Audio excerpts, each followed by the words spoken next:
అట్లుండగా ఒకనాడు అతడు తన పని మీద, యేసేపు ఒక బానిసకి సొంత పనులేమీ ఉండవు. బానిసకి సొంత ఆలోచనలు ఏమి ఉండవు. యజమానుడి పనే ఈయన పని. యజమానుడు ఎలా చెప్తే అలా నడుచుకోవలసిన బాధ్యత ఆయన మీద ఉంది.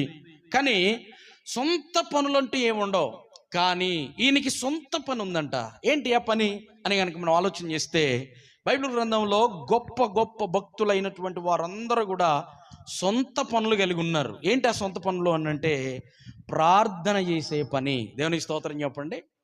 ఏ పని చెప్పాలి? ఏ పని? తన సొంత పని అని అంటే అతనికి వ్యక్తిగతంగా ఏ పని లేదు. అతడు రోజులో 3 సార్లు ప్రార్థన చేయవలసినటువంటి బాధ్యత ఆయన మీద ఉంది. ఎన్నిసార్లు? వాళ్ళు ఎంత బిజీగా ఉన్నా, ఎంత పద్ధతి